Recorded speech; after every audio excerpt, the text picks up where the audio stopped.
20 GB não dá não, irmão. É mesmo? Tu faz o quê, Faz velho? o quê, velho?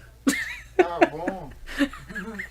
É sério, É live toda hora com o interior? Vai operar o mercado financeiro? Ah. Mas você tem um Wi-Fi em casa, não tem não? Não. Bota o Wi-Fi, velho. Você tá mais em casa? É porque as programações realmente tem que ser. É isso mesmo. Eu tenho uma base do mercado, é isso mesmo. Esse ano aí o mercado financeiro foi pra água Também abaixo. foi pau, eu disse pra Thiago, foi Thiago. Brigadeiro ontem- Só na porta. Obrigado, Marcelo Brigadeiro tá Não, com um virada de vinho, noite. bateu não sei quanto na conta dele, É no deu Liquid, tiro que certo opera? no mercado Que financeiro. ótimo, eu vou mudar de plataforma. Aí que ótimo tá sonegando.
Essa de cá, Thiago.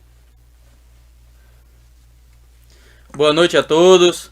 Seja bem-vindo a mais uma live Bate-Papo com Peixoto. Estamos aqui com o nosso secretário de saúde, Dr. Duplá. Seja bem-vindo, doutor. Estamos aqui para esclarecer algumas dúvidas sobre coronavírus. É o assunto do momento, o assunto que toda a população está em dúvida. Como fazer, a questão do exame e outras coisas mais, né? Então, seja bem-vindo, secretário. Boa noite, Thiago. Eu agradeço de imediato, né, esse convite que você me fez para vir conversar com a população de Camaçari e da região sobre a questão do coronavírus, dessa pandemia que está aí, né, por todo o mundo, abatendo várias vítimas, né, dessa doença Covid-19 que é provocada pelo coronavírus. E esperamos que a gente tenha uma conversa, Thiago, bem assim, tranquila e informativa. Isso. Que o que mais que a população precisa num momento como este é de informação. Informações precisas, verdadeiras. Isso. Então, quero mandar um alô para o pessoal que está aí online nos assistindo e agradecer mais uma vez. E vamos lá ao assunto. Eu estou com um breve resumo aqui, rapidinho, que eu fiz.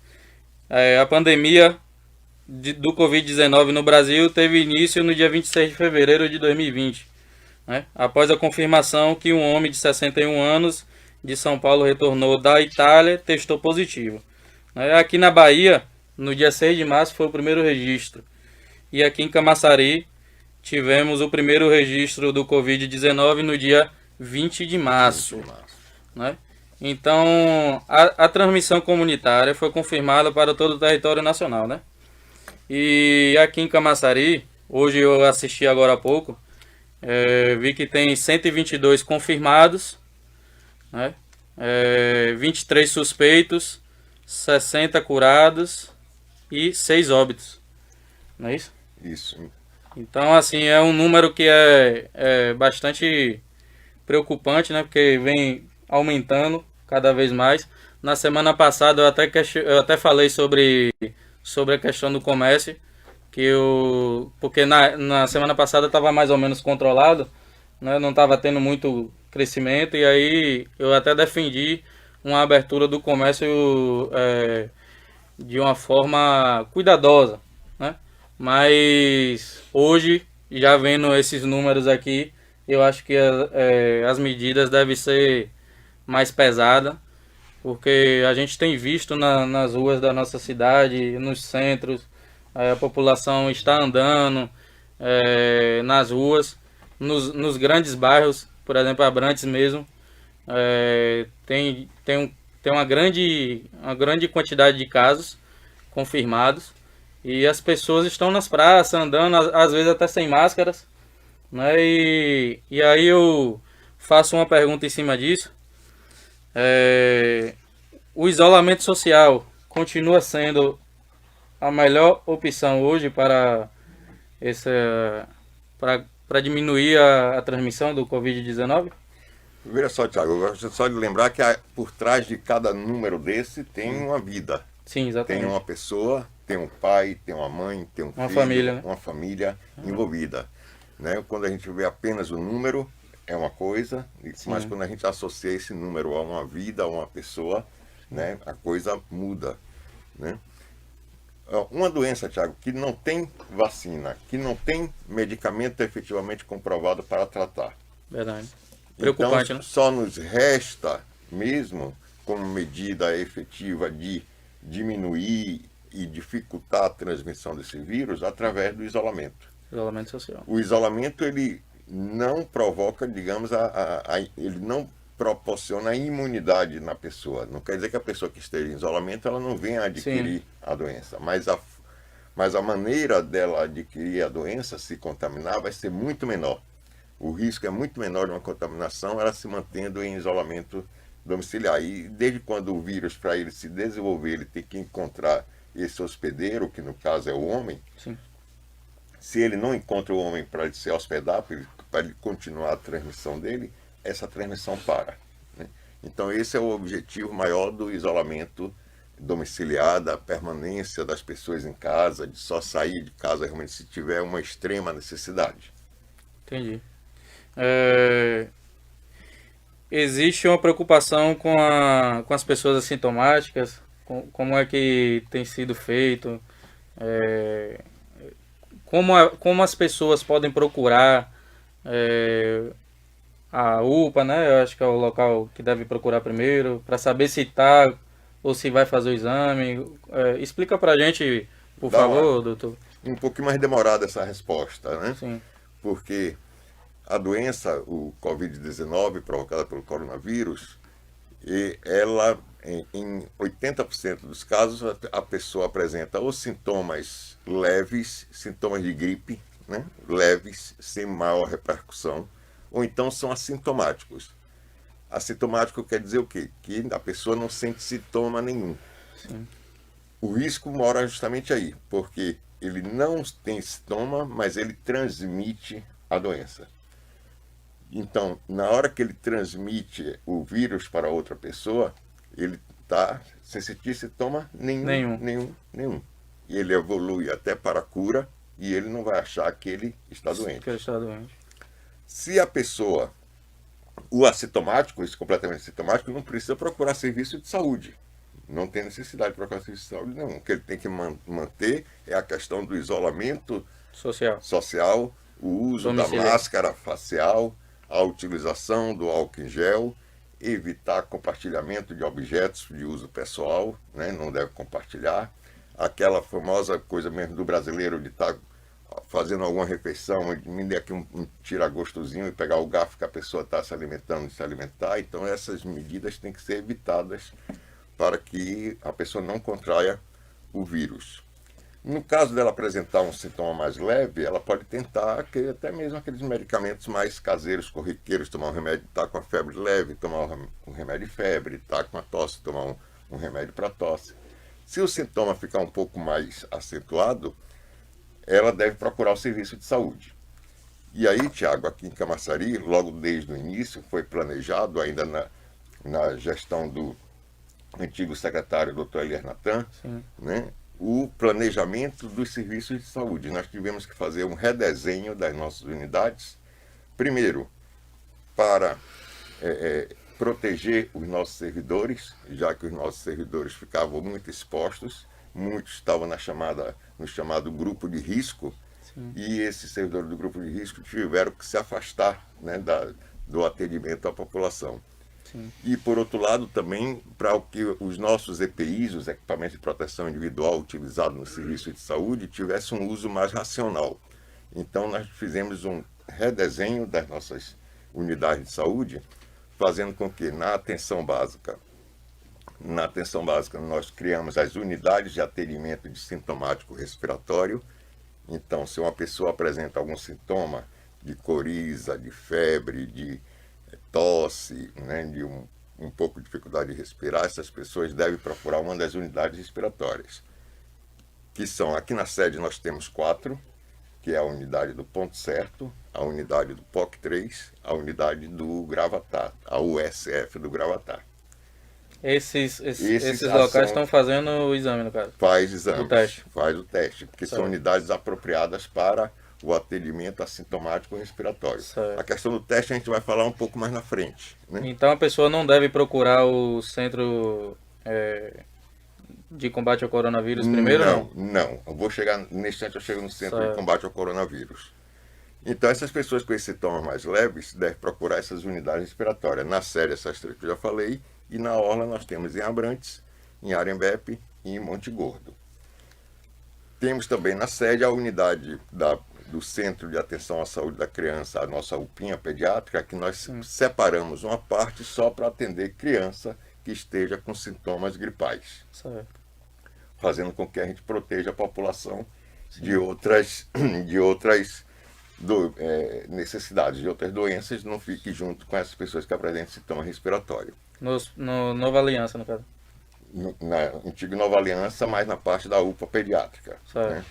Nós dividimos. Como lá tem duas entradas, uma entrada ficou só para sintomático respiratório e a outra entrada para o atendimento de outras causas para alguma outra doença, né? Sim.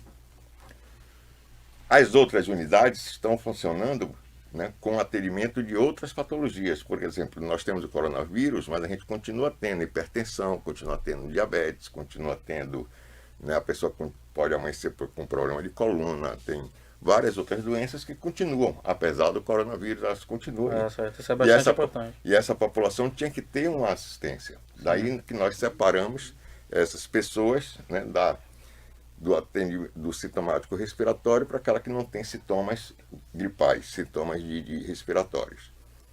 Se esse sintoma que a pessoa está sentindo for um pouco mais forte, é uma febre que não quer ceder, é uma tosse que está incomodando muito, é uma dificuldade mais intensa para respirar, aí essas pessoas devem procurar a UPA. Não é a pessoa com sintomas leves não deve procurar a UPA, deve procurar essas unidades que eu já citei. Se o sintoma for mais forte, ela pode procurar a UPA, que aqui na sede a gente tem a UPA da Gleba A, e se for criança tem a UPA pediátrica. Se for na costa, nós temos o PA de Abrantes, a UPA de Arembepe e o PA de Monte Gordo. Aí é que entra agora o coronavírus, o centro intensivo. Também nós, seguindo a determinação do próprio prefeito Arinaldo, nós implantamos o Centro Intensivo de Combate ao Coronavírus, assim como também há poucos dias estaremos entregando o Centro Intermediário de Coronavírus, de enfrentamento ao coronavírus. Qual a localidade desse? Esse localizado no antigo Hospital da Mulher. Certo. E o Centro Intensivo na antiga Clínica. Na antiga Clínica, na Avenida Comercial. Nesse Centro Intensivo de Combate ao Coronavírus, ele é dotado de 10 leitos de UTI, de 6 leitos de semi-UTI e 5 leitos de recuperação, porque a pessoa não sai direto da UTI e vai para casa. A pessoa primeiro tem que passar um período recuperando para depois ir para casa. Mas essa unidade é uma unidade que a gente chama em medicina de unidade fechada. Isso quer dizer o quê? Que lá não existe atendimento. O que existe lá, o paciente chega através de nossas UPAs, através da regulação municipal, que é uma outra coisa que a gente teve que implantar nesse enfrentamento, que nós não tínhamos, essa central de regulação de leitos, e aí pegamos uma unidade nossa lá do POC 2 e transformamos nessa central de leitos municipais, onde tem uma equipe com médico, com enfermeiro, com técnico, com ambulância apropriada só para transportar essas pessoas e que levam até o Centro Intensivo de Coronavírus. Então, se a pessoa chega na UPA e necessita de um internamento, a equipe da UPA entra em contato com essa central de leitos que vai acionar o Centro Intensivo para que receba esse paciente. Aí a ambulância apropriada para isso, a ambulância UTI, é deslocada até a UPA, seja ela qual for, e pega esse paciente e leva para o Centro Intensivo de Coronavírus. Esse centro intermediário que nós estamos entregando à população daqui a poucos dias, Sim. será mais para aquele paciente que ele não está com caso leve e também não está com caso muito grave, mas ele precisa de cuidados hospitalares. Certo. Então esse paciente irá para esse centro intermediário de combate ao coronavírus, que é dotado de 20 leitos, sendo 10 leitos femininos, 10 leitos masculinos e ainda mais um leito de estabilização. Então também é uma unidade fechada, lá não vai ter consulta. Também esse paciente ele vai vir da UPA ou das outros serviços de emergência diretamente para esse centro, até ele receber a alta dele. Então esse é o desenho que a gente fez para o atendimento às vítimas, né, do coronavírus em Camaçari. Vale frisar, Tiago, que esse modelo foi que Camaçari é o único município da região que implantou esse modelo. Da região metropolitana. Da região metropolitana de Salvador, que dotou toda essa rede de assistência para o enfrentamento ao coronavírus. Entendi. Não foi longa. Mas assim, é um assunto bastante importante que a população tem muita dúvida ainda sobre a questão do coronavírus. Uhum. Muitas pessoas têm dificuldade também em ter acesso à internet, às informações, né? E é bastante importante a gente estar frisando, passando para a população. E aí o boletim diário que vocês fazem também é de bastante importância para a população se cuidar, se precaver, ficar em casa. Então, na semana passada eu estava defendendo outra coisa, que poderia ser aberto o comércio, e já essa semana eu já acho que não deve abrir mais, que deve ser fechado e ter que segurar um pouquinho a onda aí. Então, é isso, né? E aí, tem mais algumas perguntas? Eu gostaria, Thiago, de só... Sim. Você falou aí na questão da informação, que é importante. Sim, E aí eu gostaria de falar da questão dos fake news. sim, bastante importante. Fake news é Fica à importante vontade. a gente destacar que fake news é crime. Sim, Olha até na câmera lá, bem para você aí que está nos assistindo pela internet. Fake news é crime para quem posta e para quem compartilha. E o governo vai tomar medidas, está tomando medidas duras contra as pessoas que estão divulgando fake news, propagando fake news. A de hoje foi uma história de que está tendo uma pesquisa, que está com carro, uma equipe do Ibope que estava no Jardim Limoeiro, Eu vi coletando sangue Eu e tal. Se uma pessoa que não precisa nem conhecer Camaçari, não, basta a pessoa mais atenta olhar aquele vídeo, vai perceber que aquela rua não é de Camaçari. eu percebi isso também. Não precisa ser morador de Camaçari, não. A pessoa que conhece um pouco de Camaçari vai perceber que aquela característica daquela rua, uma rua com calçamento, uma rua Larga. larga, bastante larga, não é característica da nossa cidade. Mas as pessoas, além de postar o vídeo, postam um áudio dizendo que estavam no Jardim Limoeiro. Isso é crime. Não façam isso. Isso só faz provocar pânico à nossa população. E pânico é tudo que nesse momento que a população não quer entrar em pânico. Verdade. Então essa questão do fake news é bastante. Eu não tenho nem palavras para falar o que o sujeito quer criar pânico à população. É justo. Né? Por exemplo, hoje praticamente todo mundo utiliza a rede social. Se você está recebendo na sua rede social algum vídeo, alguma informação, tal, cheque aquilo para ver se é verdade. Procure saber. Vá em quem postou, quem enviou para você e pergunte. Pergunte se aquilo é verdadeiro, se ele realmente confirma aquilo. Não simplesmente já sair compartilhando sem ter essa certeza daquela informação. Eu vi que também a prefeitura de Camaçari conseguiu colocar um centro de atendimento, né, telefônico, que é o 156, não é isso? Esse tipo de informação, se é fake news ou não, essa central de atendimento, ela consegue confirmar essa informação também? Sim, se ela não confirmar de imediato, ela vai pegar o contato da pessoa e manter e tirar a dúvida, pegar a confirmação com alguma diretoria para que ela receba a notícia se é verdadeira, se é verídica aquela informação ou não. Mas os nossos canais oficiais de informação, Thiago, é o nosso site da prefeitura, que é o canal oficial, e a publicação do nosso boletim epidemiológico, que é feito diariamente, de forma curtinha através do vídeo. Já estamos na edição número 62, né? Então são 62 dias ali 62 fazendo dias. aquilo. E para a imprensa e fica também no site o nosso boletim de forma mais técnica, divulgada no site da prefeitura, que nós também compartilhamos para a imprensa esses boletins com a discriminação de bairros, com a discriminação de localidades, números de quem está em rede pública, internado em rede pública, quem está internado em rede privada, tem todos o número a quantidade por sexo. Então todos os dados epidemiológicos são divulgados nesse boletim diariamente.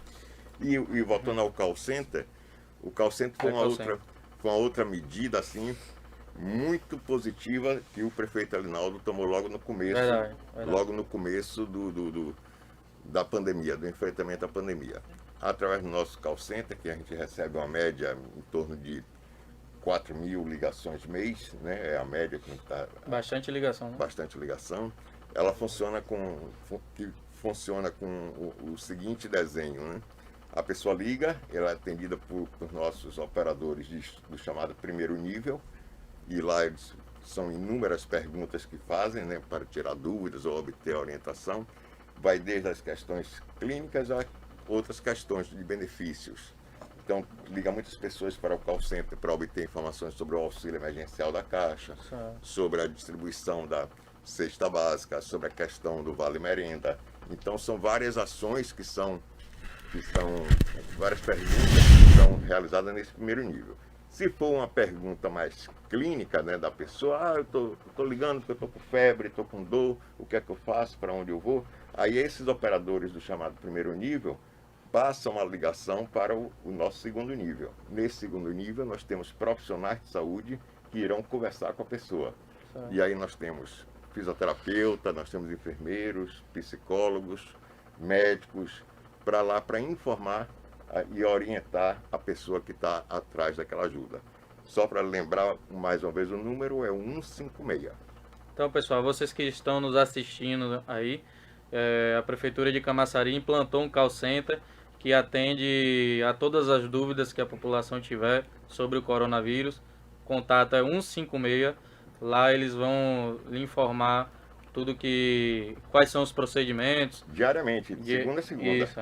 É 24 horas por dia? Não, 24 horas não, até às 17 horas, mas sábado e domingo Sábado e domingo também. E feriados também. Então são informações importantes que a gente está aqui passando para vocês que estão nos assistindo aí. E é isso aí. Por quanto tempo a doença pode ficar incubada? Ó, é uma doença nova, né? Sim. Ela surgiu, o primeiro caso, em dezembro, né, do ano passado, lá na China. Na China. Então nós não existe ainda estudos científicos para lhe dar essa resposta de forma concreta.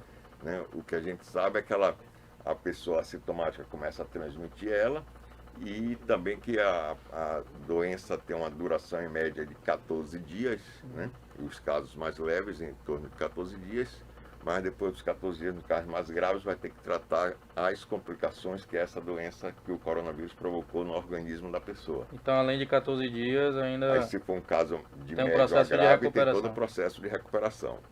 Viu? Mas esse período de incubação da doença ainda não está plenamente definido, mas se fala-se em torno de 3 a 8 dias. Certo. E aí, pessoal, a gente vai para algumas perguntas aí no Instagram. Tem alguma pergunta aí? Nosso amigo Café Tem sim, meu amigo. tá aqui também com a gente, um pouquinho afastado para nos passar algumas perguntas aí dos nossos internautas. Isso aí. Tem uma pergunta aqui para o Dr. Duplá. Os casos de sintomas mais leves podem ser medicados com cloroquina, já que foi liberado para que não haja agravamento? Bem, eu gostaria de dizer que o uso da cloroquina não foi liberado, e apesar de não ser liberado para uso com todo mundo, para a população que não conhece a cloroquina é uma medicação já existente já há muito tempo, que é utilizada em pacientes que têm uma doença chamada lúpus, e também é utilizada para combater outra doença chamada malária.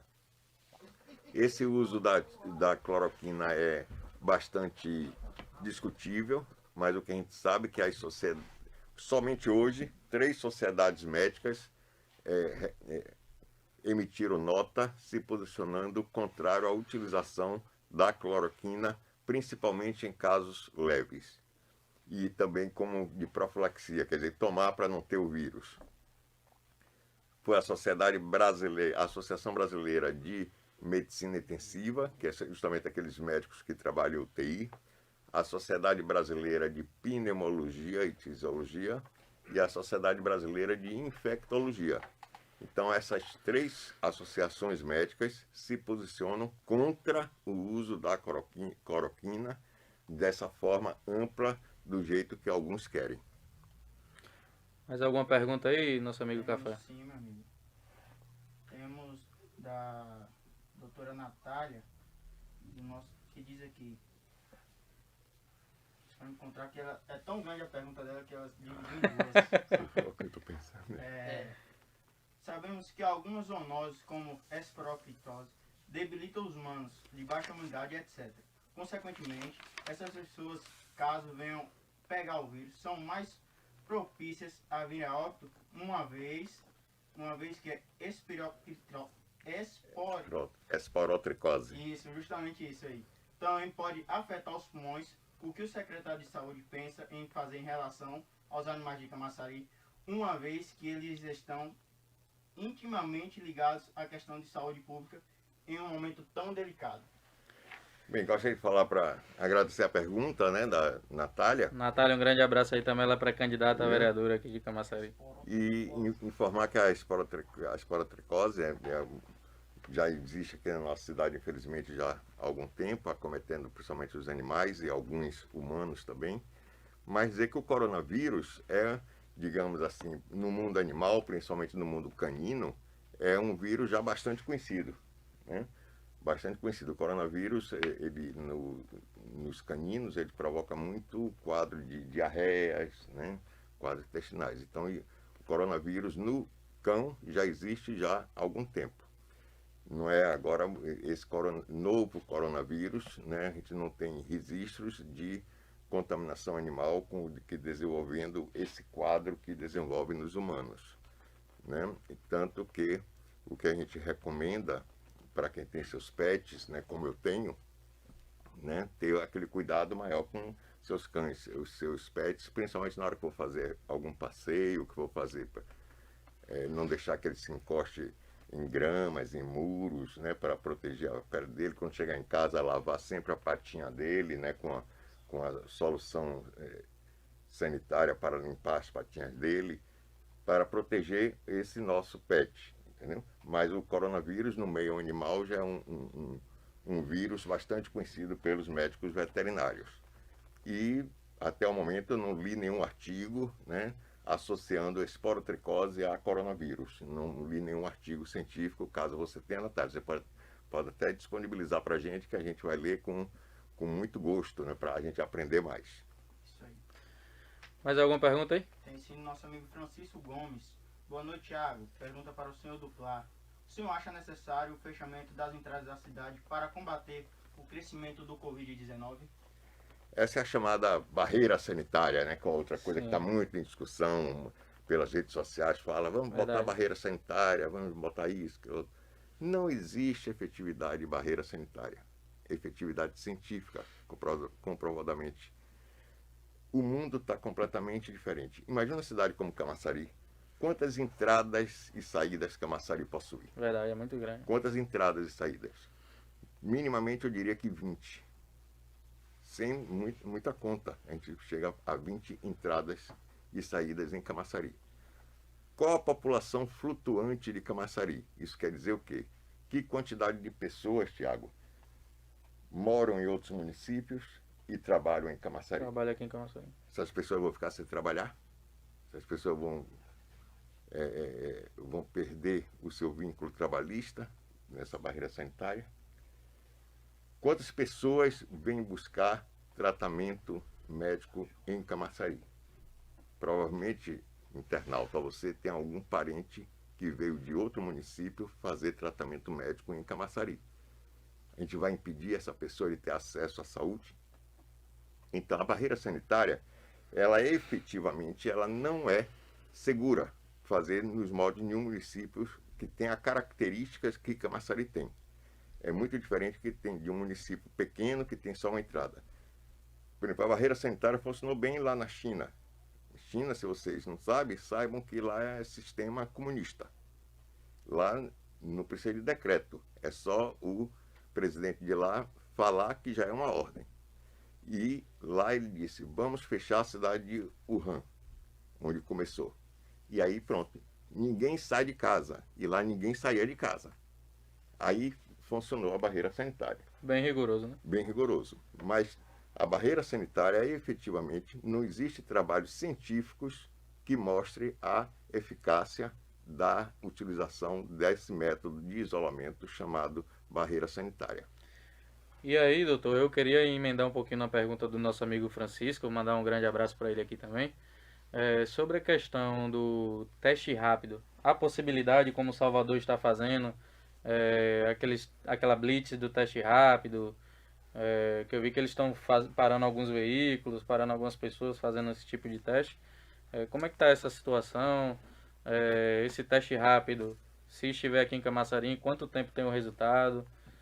Como é que funciona essa questão? Vamos ver, se tiver em Camaçari, não. Camaçari já tem teste tem? rápido já há mais de 15 dias. Que Pô, nós que temos bom. teste rápido.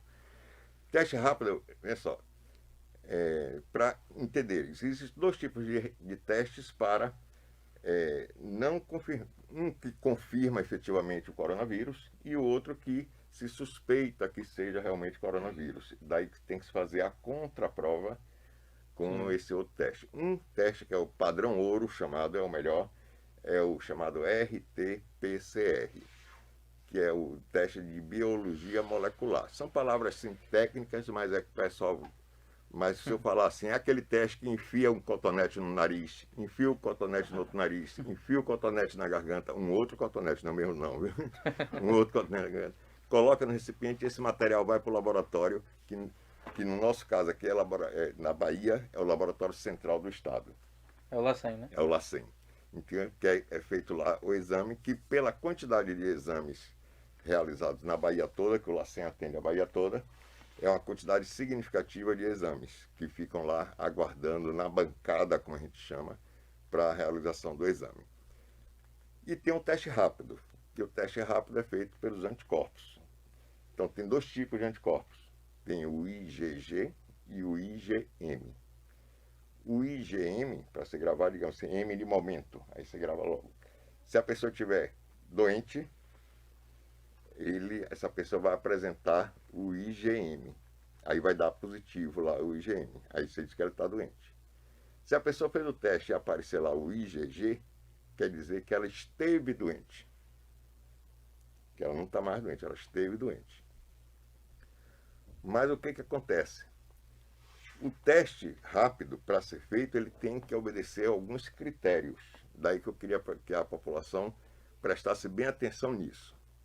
Porque não adianta, Thiago, fazer o teste rápido, ou mesmo o RT-PCR, o outro, se não estiver dentro do critério.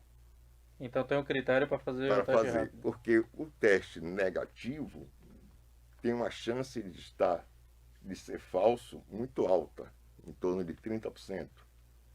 É uma faixa muito alta de confiança no teste. Sim. E quais são esses critérios? O teste rápido, o critério principal dele é que ele deve ser feito a partir do 7º dia do aparecimento dos sintomas. Então, se eu estou com febre, se eu estou com tosse, para eu fazer o teste rápido, eu tenho que aguardar 7 dias para fazer esse teste rápido.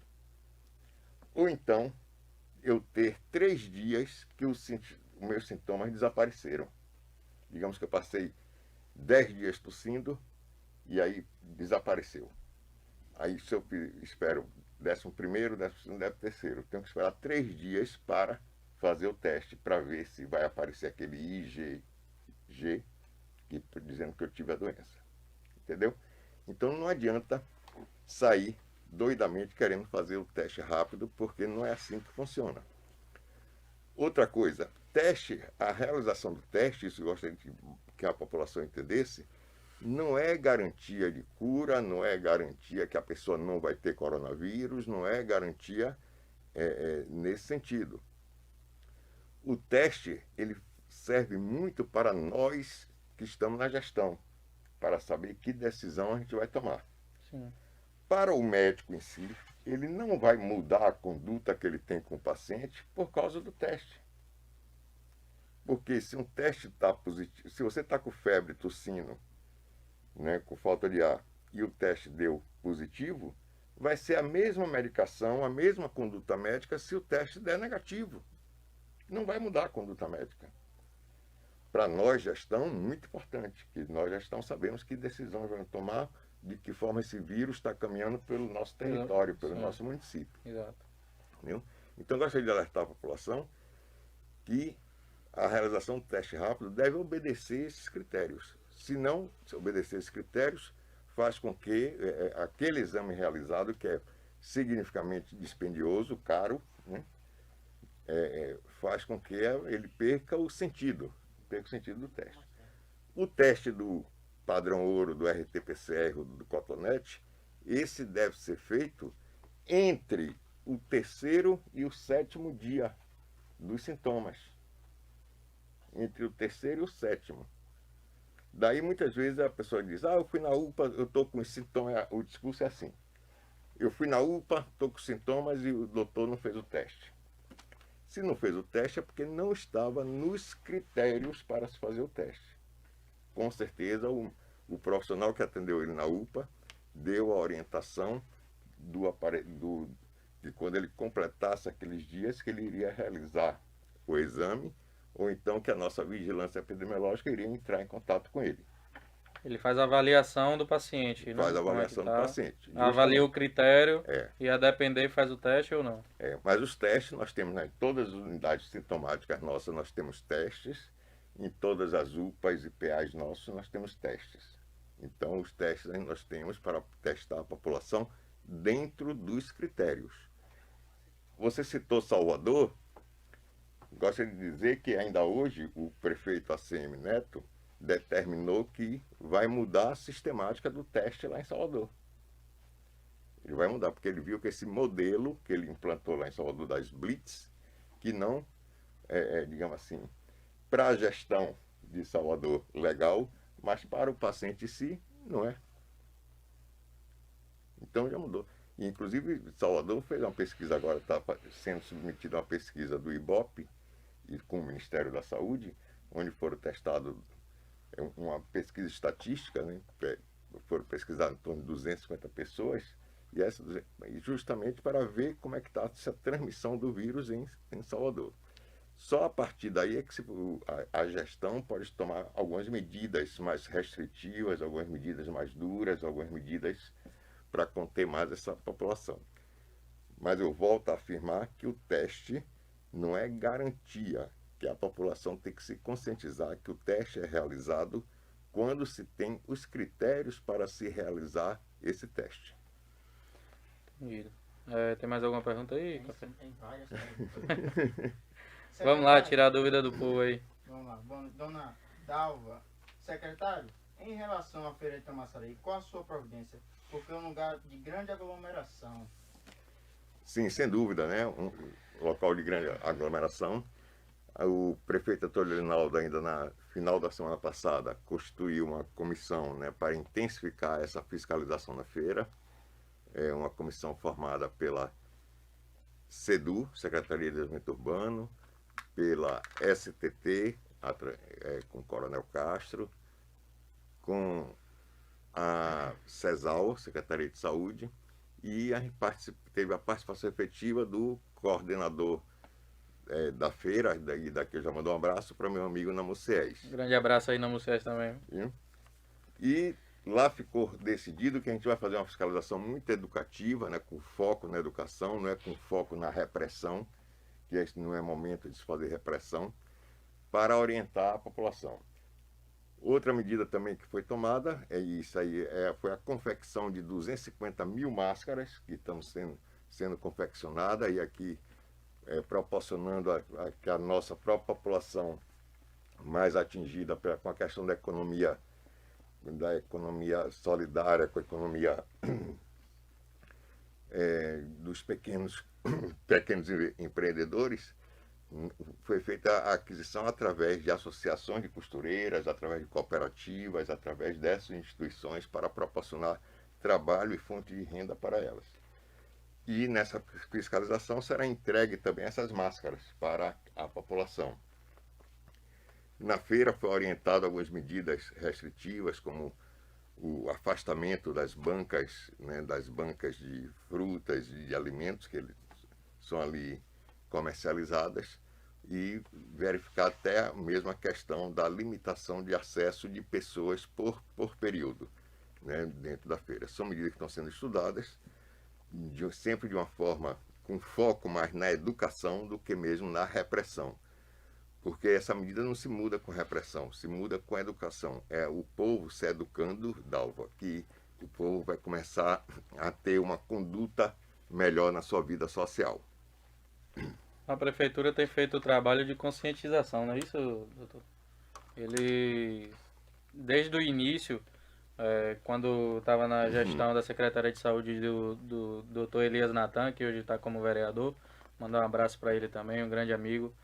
E ele junto com o prefeito Elinaldo, junto com o senhor também, que o senhor era subsecretário na época, já tomaram essas medidas de conscientização para que não aumente esse caso de coronavírus. O senhor entrou também e quando o doutor Natan se afastou, e aí tomou medidas importantes também, junto com o prefeito Elinaldo.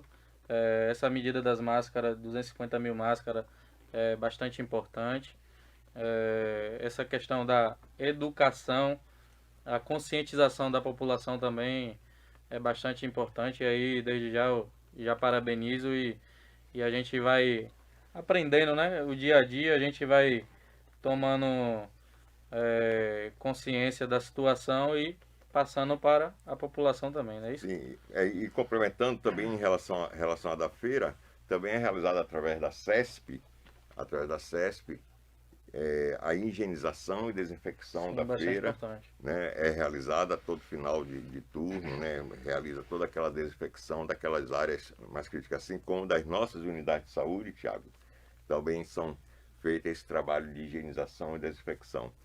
Trabalho realizado pela CESP e pela Embasa, né? São A Embasa duas empresas. também A Embasa está contribuindo Que em bom. fazendo essa higienização. Pelo menos a Embasa tá fazendo alguma coisa de bom, né? Porque só vê reclamação da Embasa. Mas é isso aí. Mais alguma? Como eu disse, tem várias.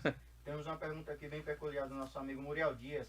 Tiago, pergunta para o secretário se ele não acha que já está na hora de tomar algumas atitudes rígidas para alguns bairros de Camaçari.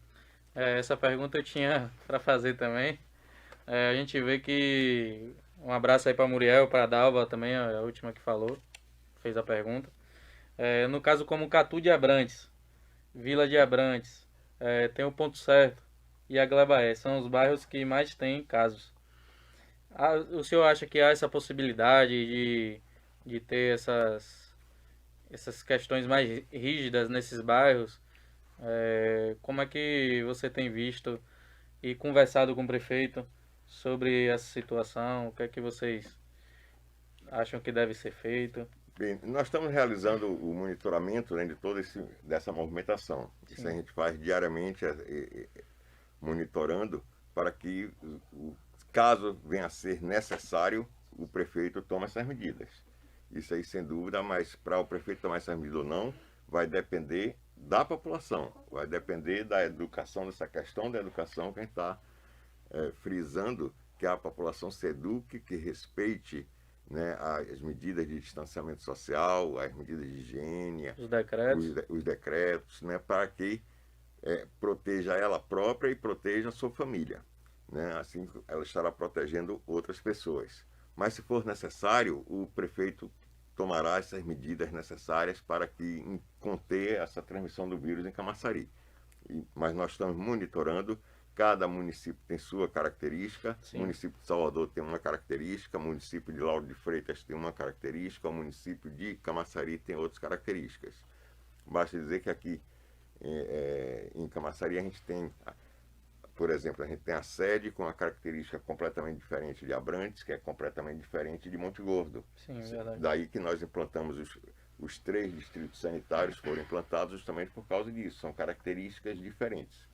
Se você fizer uma análise bem superficial do nosso boletim epidemiológico que a gente emite, você percebe isso onde na incidência de casos nas localidades. Pelas localidades se percebe claramente essa diferença entre Camaçari. Então, uma medida que pode ser muito boa aqui para a sede, essa medida pode não ser boa para Abrantes. Sim. E pode ser péssima para Monte Gordo.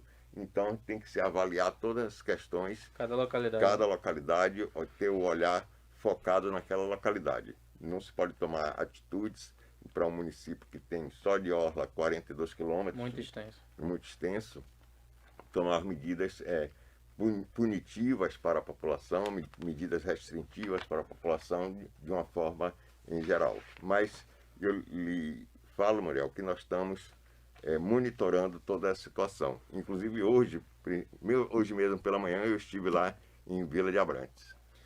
Certo. Eu pessoalmente.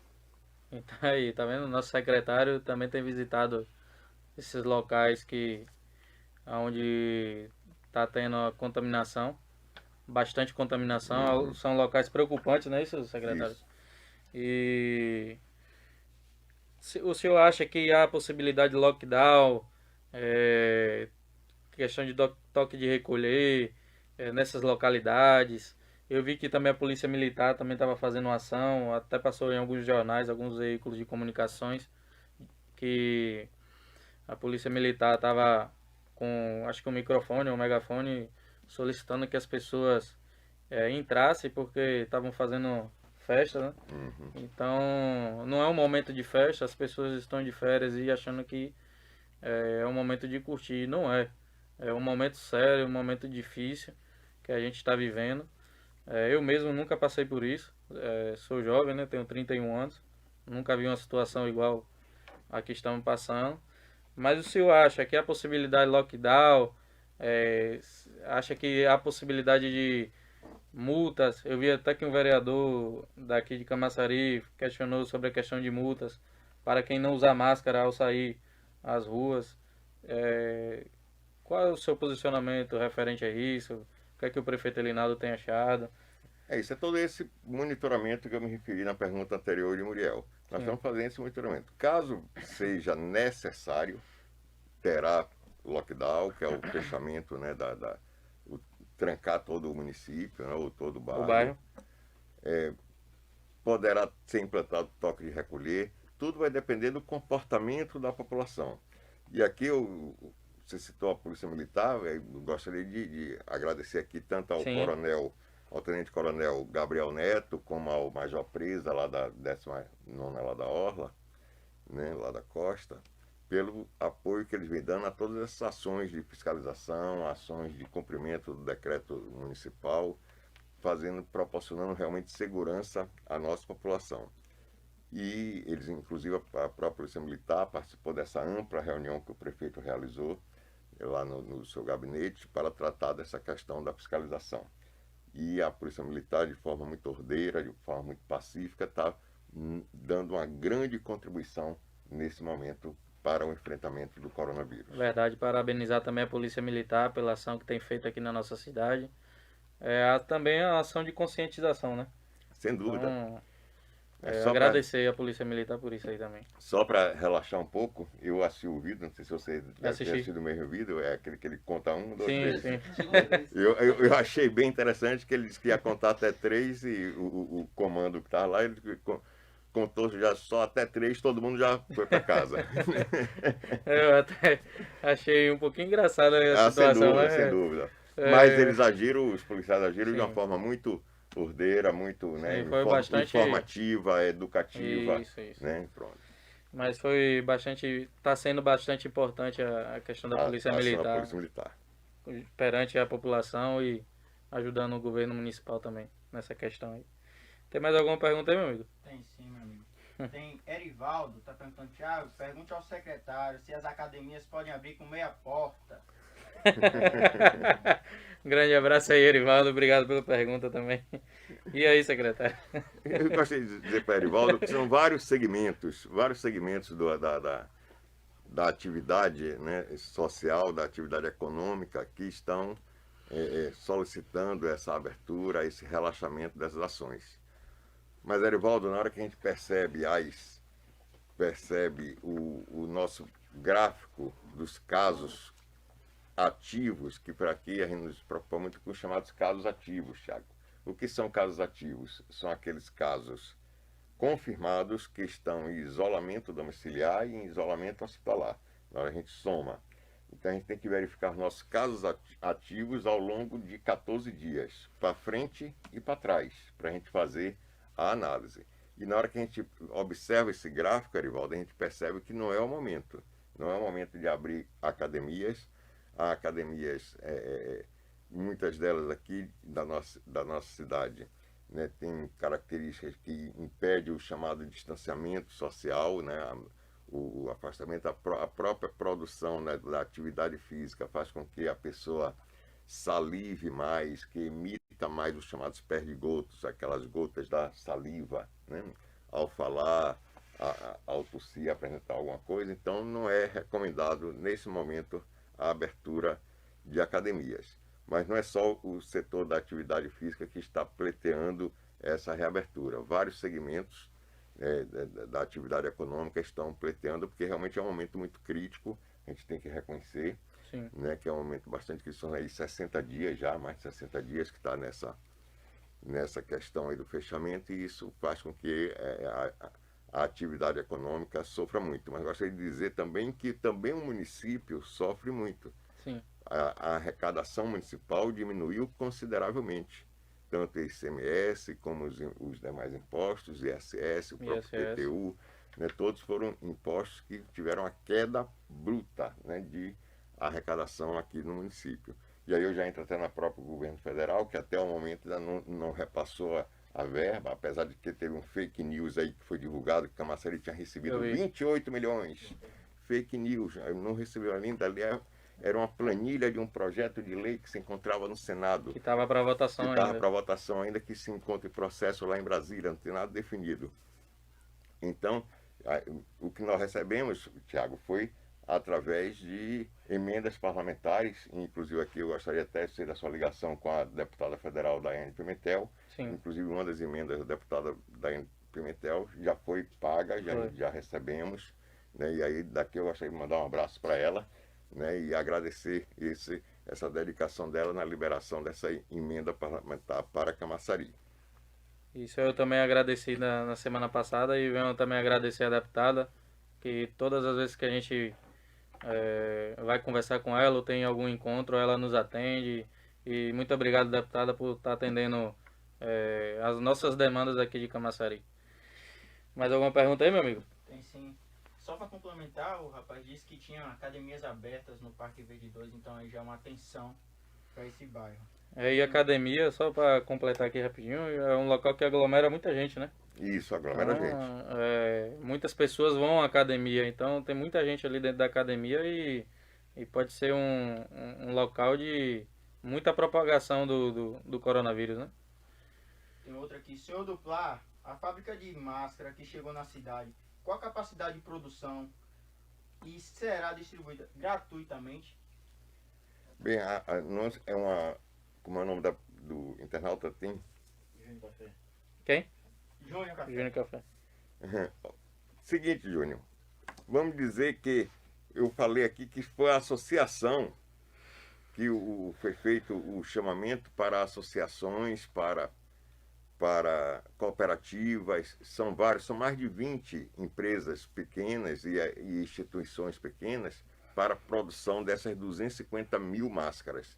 Não é apenas uma empresa, e sim são várias empresas que estão juntas, cada uma vai produzir um quantitativo de máscaras de tecidos, que serão distribuídas para a população de forma gratuita. De forma gratuita, cada habitante receberá um quantitativo de máscara para que, nesse primeiro momento, para que ele possa se proteger nos momentos que ele tenha que sair de casa por algum motivo bastante justo. Secretário, além da Polícia Militar, que o Estado vem apoiando o município, algumas outras medidas do governo estadual tem tomado medidas ou iniciativa aqui no nosso município. Como é que está sendo feito essa ligação entre o Estado e o município sobre essa questão do coronavírus? A grande queixa nossa em relação ao Estado com o Camaçari é relacionada ao Hospital Geral de Camaçari. Sim. Que o Estado efetivamente não contemplou o Hospital Geral de Camaçari como um dos pontos da rede de enfrentamento ao coronavírus. Então não foi feito nenhum investimento específico para Camaçari para o combate ao coronavírus. Então Camaçari o hospital que se encontra em processo de reforma, Sim. mas não sofreu nenhuma adequação para enfrentar o coronavírus. Isso mas aqui eu gostaria de elogiar a postura da diretora do HGC, doutora Maria do Carmo, assim como o diretor médico, doutor César Ladeia, porque eles chegaram a construir um plano de contingência para o HGC, mas esse plano de contingência o Estado fez a opção por um outro modelo. O Estado fez a opção do modelo de colocar alguns hospitais, tipo o Hospital do Subúrbio, com o Cotomaia, o Instituto Cotomaia, o Hospital Ernesto Simões, como hospitais para o enfrentamento ao coronavírus, assim como também a reabertura do Hospital Espanhol, Sim. né? E com a boa convivência que o governador Rui Costa está tendo com o prefeito Assemineto, também o prefeito Assemineto construiu também algumas estruturas para o enfrentamento. Mas efetivamente, né, no esquema de saúde, ele contemplou apenas a UPA de Arempepe como ponto de referência, né? Distribuiu alguns EPIs para o nosso município, uma quantidade pequena, mas distribuiu, nós temos que dizer, né, que ele distribuiu, e também um fornecimento de alguns testes rápidos, também o Estado que forneceu um quantitativo de teste rápido para o nosso município. Então a contribuição está sendo assim muito diminuta, muito pequena para nesse momento para o nosso município. Então, cobrar do nosso governador Rui Costa aí, né, mais ações para o nosso município referente ao coronavírus. Eu vou falar um pouquinho sobre a questão nacional, bem rapidinho, que também não é muito nosso foco, mas assim, a gente tem visto que já houve queda de 2 ministros, né, da saúde, e a gente isso tem prejudicado os municípios. Aqui em Camaçari mesmo tem afetado alguma coisa? Como é que está essa questão do governo federal com os municípios? Como é que está sendo prejudicado sobre a saída dos ministros? Como é que está sendo feito aqui na nossa cidade sobre esses efeitos aí? Bem, é o seguinte. No Instagram, dá continuidade no Facebook. Pode tocar? Pode. Bem, eu gostaria de lembrar você, Tiago, que nos últimos 10 anos o Brasil teve 13 ministros da saúde. Então, se você fizer uma conta de dividir 10 por 13, você vai verificar que cada ministro ficou bem menos de um ano, né, no ministério. E na hora que troca 2 ministros em plena pandemia, né, faz com que algumas ações, algumas medidas do Ministério da Saúde sejam retardadas. E esse retardo, Camaçari já sente, não só Camaçari como outros municípios, retardo de algumas decisões que poderiam já ter sido tomadas. Sim. A exemplo dos próprios testes rápidos, que eles prometeram mandar um quantitativo, até agora não chegou esse quantitativo. A questão da própria negociação junto ao Congresso Nacional da liberação daquele projeto de lei que circulou, aquela planilha. Então são todas ações que o ministro deveria ter tomado, e como nós estamos hoje no momento só com o ministro interino, que inclusive não é da área da saúde, é da área militar, Verdade. né? Mas o que está fazendo com que os governadores e os prefeitos, os governadores de estado do Distrito Federal e os prefeitos municipais tenham assumido esse comando para o enfrentamento. Realmente está vindo por parte do Ministério algumas medidas retardadas e medidas que chegam a confundir a própria gestão, né, do enfrentamento por parte dos governadores e prefeitos. Entendi. Tinha mais alguma pergunta? Acho que no Instagram caiu, não foi que Sim. tem uma duração de 1 hora. Isso. O Samba do Preto tinha perguntado sobre os 2 possíveis casos no Açaí e o que o município iria fazer em questão disso. Até entrei em contato contigo sobre esse caso. A pessoa chegou a entrar em contato comigo dizendo que existia informação que 2 pessoas foram testou positivo, né, que trabalham lá no supermercado Açaí.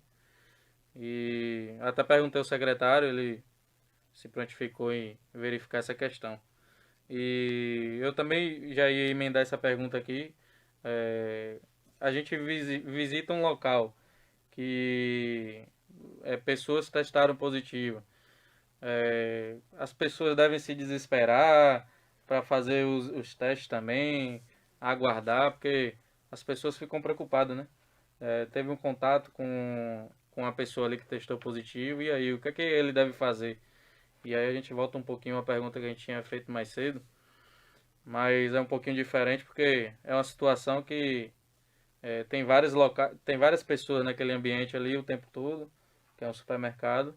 Como é que as pessoas devem agir, ou a própria empresa, né? O que é que deve ser feito, o que é que pode ser fazer? Bem, deixa eu te explicar. Assim que você me falou do caso do açaí, imediatamente a gente repassou para a vigilância epidemiológica para fazer contato com a gerência do supermercado para ver as medidas. Sim, As medidas adotadas para o caso, a veracidade da informação e certo. tal, tudo isso. Por outro lado, as pessoas que entram em contato com alguma pessoa que foi testada positiva, não é preciso se desesperar. Sim, Ela, pelo contrário, ela aí sim é que ela tem que se conscientizar que ela tem que manter o distanciamento social, tem que usar a máscara, tem que manter a questão da higiene, da lavagem das mãos, do uso do álcool em gel, do uso do álcool em gel. E essas são as medidas efetivas. Não vai sair testando todo mundo. Primeiro que logo no começo daqui da live a gente falou dos critérios para realizar o teste rápido. positivo. Então, se você está com coronavírus Deus que me e livre. eu estou aqui junto de você, e eu estou próximo de você, não adianta eu fazer esse teste hoje. Sim, Por que não adianta? Porque vai dar negativo. porque tem um período para... Vai dar negativo pra e se eu fazer o posso teste. ter contraído o vírus com você e só vou aparecer meus sintomas daqui a 3, 4, 5 dias. Dentro daquele período de incubação que você falou, Sim. que você perguntou. Então não é porque eu estou próximo, entrei em contato com a pessoa que testou positivo, que eu vou ter que fazer o teste. Imagine se todo profissional de saúde que trabalha na Exatamente. linha de frente Verdade. do combate ao coronavírus, que é trabalhar dentro daquelas UTIs, que é aquele ambiente confinado, vai testar todo dia? Porque todo dia ele está em contato com o profissional ou com pessoas contaminadas. Mesmo ele utilizando o EPI, você sabe que o número de profissionais de saúde que contrai a doença é um número expressivo. Então, qual a população que a gente se preocupa? Profissional de saúde, profissional de segurança, os familiares, quer dizer, aquelas pessoas que residem junto com o profissional de saúde, aquelas pessoas que residem junto com o profissional de segurança. Aí sim a gente tem que ter uma preocupação maior. Os chamados contatos diretos. Os contatos diretos, esses sim a gente tem uma preocupação maior. Mas o contato eventual, essas são as medidas de manter a calma, intensificar essas chamadas medidas não farmacológicas de lavagem das mãos, de uso da máscara, de distanciamento social, e se apresentar algum sinal, algum sintoma, procurar o serviço de saúde. Essa é a orientação, entendeu? A orientação técnica é essa. Fora disso, não adianta, não resolve você querer fazer o teste só porque você entrou em contato. O que você tem que intensificar são essas medidas de controle em relação a isso. Certo. Tem mais alguma pergunta? Tem muita? Sim, meu amigo. Não muito. Vou selecionar mais umas duas aí pra gente finalizar, pode ser? Ótimo, ótimo. Nosso Pronto. amigo Francisco Gomes, novamente, perguntando, secretário, quais foram os critérios de combate que o município estipulou para as aberturas desses grandes comércios no mercado? Como o mercado. Assim? Lendo novamente, secretário, quais foram os critérios de combate que o município estipulou para as aberturas desses grandes comércios como o mercado? Eu não entendi bem. Critérios de combate? Essa foi a pergunta que ele fez. É veja tipo, só, eu acho que ele quis perguntar quais as medidas preventivas que os supermercados, por exemplo, tomaram. Tipo, utilização de álcool em gel, isso. ele fazer a medida de Veja só. temperatura. Não é isso? O mercado é um ramo da atividade considerado essencial, porque lá comercializa alimentos, gêneros alimentícios. Sim, Então, primeiro que a gente não poderia dizer que tal prazo iria fechar essas atividades essenciais, tipo a venda de alimentos, que senão iria ter uma correria da população para esses estabelecimentos e iria provocar o desabastecimento. Mas para medir isso, a gente teve que, inclusive, nós soltamos uma nota técnica informativa para todo o comércio de Camaçari, para os comerciantes, através da FEComércio, através do CDL, através da Associação dos Comerciantes, orientando eles o que é que eles deveriam fazer.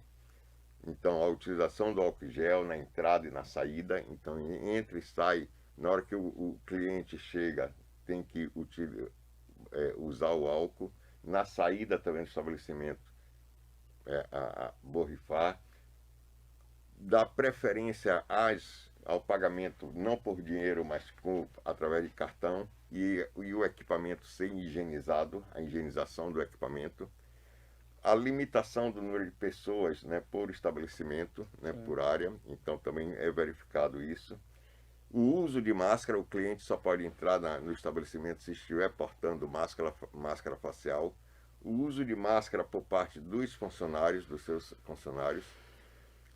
A proteção dos seus funcionários em relação ao chamado grupo de risco, os idosos acima de 60 anos, os diabéticos, os hipertensos. Essas pessoas não deveriam trabalhar efetivamente em contato com o público, procurar um trabalho mais interno, ou então mesmo em home office, em casa, né? Então foram essas medidas basicamente para a gente garantir o abastecimento da população nesse setor dos gêneros alimentícios. Então são as medidas que os supermercados efetivamente aqui, tenho que reconhecer, eles vêm cumprindo, né? Vêm cumprindo. Frequentemente eu vou, por exemplo, em um supermercado aqui no município, já que eu resido aqui, a gente faz nossas compras aqui, né? Tudo aqui. E a gente não percebe essa aglomeração maior. A delimitação também nas filas, né, no piso. Eu vi que no piso está marcado piso lá. Está marcado, o distanciamento de no mínimo 1,5 metro, né, de um cliente para outro no caixa. Então são essas medidas, Francisco, que a gente tomou para orientar a população com o objetivo de evitar a transmissão do vírus em Camaçari. Tem mais algum aí, Café? Não, né? Tem um aqui do nosso amigo Erivaldo, não está bem formulada, mas vamos tentar entender. Secretário, o senhor não acha que aquele lugar onde botaram para tratar o Covid não é pequeno? Qual local? É isso aí que Deve queremos ser o Centro de Intensivo de Combate ao Coronavírus, né? Tem que levar o pequeno. saber. Se você estivesse referindo, Erivaldo, ao Centro de Combate Intensivo ao Coronavírus, ele não é o pequeno, ele é o necessário no momento. A gente tem que considerar sempre a questão não é do pequeno, do grande, é o necessário para aquele momento. A necessidade A que necessidade. vem acontecendo. Hoje lá nós temos 10 leitos de UTI, 10. Pela estatística, para a gente ocupar esses 10 leitos de UTIs, a gente tem que ter no município 200 casos ativos. Hoje eu falei quantos casos ativos a gente tinha? Que eu te falei? 122. Não, aí são casos confirmados. Confirmados e curados. Tinha 60 curados. Confirmados. Casos ativos, aí nós temos 56, porque você vai somar os casos de isolamento domiciliar com isolamento hospitalar. Então dá 56 casos. Então você vê que está ainda muito distante dos 200 casos ativos. Mas para a gente chegar nesses 200 casos ativos, depende da população. Aí é que entra aquela velha história que aí já está, né, que todo mundo vai falar. Conscientização de permanecer em casa, de manter o distanciamento social, da lavagem das mãos, do uso da máscara facial ao sair, todas essas medidas. Mas no momento, ele não é nem grande nem pequeno, é o necessário para esse momento, como a gente chama, para este cenário epidemiológico que Camaçari atravessa. Então, pessoal, gostaria de ter mais... Uma pergunta pessoal aqui. Doutor Duplar, qual é a probabilidade de jovens entre 17 e 28 anos ter o agravamento do Covid-19? Hoje, para você ter ideia, a gente tem óbitos, né, de menos de 1 ano até 100 anos. Então, não existe uma faixa mais determinada. Aquela história que no começo da doença, Café, a gente dizia que atingia mais os idosos, e isso foi ultrapassado. Como se trata de uma doença nova, né, ninguém conhece o comportamento dela. Ela começou inicialmente agredindo mais os idosos, mas agora a gente sabe que ela agride qualquer pessoa de qualquer faixa etária. E, inclusive, aquela história também, porque jovem tem mais saúde e atleta, nada disso. A gente tem vários atletas aí no Brasil e no mundo que contraíram o coronavírus e que faleceram até do coronavírus, mesmo sendo atletas, mesmo sendo jovens. Então, o certo é a gente não se descuidar, a gente se proteger, que a gente se protegendo, a gente está protegendo o outro. Então, pessoal, agradecer mais uma vez a presença de vocês. O PSL Jovem está aqui também presente. junto com a nossa live, um pouquinho afastado aqui. A gente está tomando todas as medidas protetivas, né? Um afastamento aqui entre a gente, o álcool em gel. Então, é o momento de finalizar. O bate-papo tá legal. Deu para tirar bastante dúvidas aqui, secretária. Gostaria de agradecer sua presença, sua disponibilidade de vir aqui tirar a dúvida das pessoas que vêm me seguindo no Instagram, no Facebook. E aí a gente agradece a sua presença e muito obrigado por estar aqui tirando essas dúvidas. Eu que agradeço a você, Tiago, né, em ter dado essa oportunidade da gente conversar com a população, de informar a população e fazendo com que notícias falsas, as famosas fake news, não fiquem se propagando no município. Eu acho que a gente tem muito medo daquilo que a gente não conhece, Tiago. Verdade. Daí a importância da informação. Verdade. Que à medida, se você vê um túnel, se estiver iluminado, se estiver tudo escuro, ninguém entra. Não entra por quê? Tem medo, não sabe o que é que tem lá dentro. Sim. Mas se nesse mesmo túnel você acender a luz, e essa luz, no caso aqui, chama informação, a pessoa vai ver que o túnel está livre e aí entra. Então a informação é muito importante e nesse momento da pandemia, não só essas lives que estão fazendo, que eu acho uma medida assim muito salutar, bastante positiva, mas a própria participação da imprensa também é importante nessa divulgação, nesse combate ao fake news.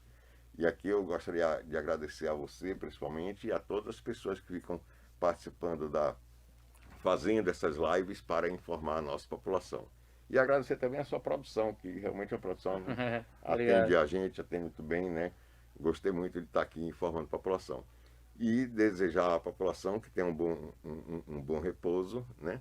E que amanhã a gente continua com essa mesma questão do coronavírus, combatendo o coronavírus até, quem sabe, o dia da gente ter vencido essa batalha contra o coronavírus. Mas muito obrigado mesmo. Só para lembrar aqui rapidinho, que é o momento da gente ficar em casa, pessoal. Então, ficando em casa, a gente vai evitar... Deixa eu dar só um avisozinho, já que ele falou ficar em casa, eu lembrei. Já que estamos em casa, vamos fazer o seguinte, vamos dar uma olhada se a gente tem pneu velho em casa. Verdade. Se a gente tem prato com água, se a gente tem... Bem lembrado. Plantinha que acumula água. Alguma coisa que acumule água, para quê? Para a gente tirar isso. Verdade. Não existe só coronavírus. Aqui em Camaçari nós temos o risco também da dengue, da zika e da chikungunya. E, efetivamente, enquanto no caso do coronavírus é a máscara facial, é lavagem das mãos, é o distanciamento social, no caso da dengue, não. No caso da dengue é você destruir os criadouros. Que você destruindo os criadouros, que são justamente esses platinhos de plantas, pneu, garrafas, tal, que a gente impede o nascimento, o desenvolvimento do mosquito, aí no caso não é o vírus, do mosquito do Aedes aegypti, que provoca a dengue, a zika e a chikungunya. Aproveite que está em casa e vamos fazer esse ISO 900 lá. Vamos ficando em casa, tomando essas medidas que o nosso secretário de saúde falou aqui também, que logo mais a gente vai poder estar na rua quando acabar essa situação da pandemia. Muito obrigado a todos e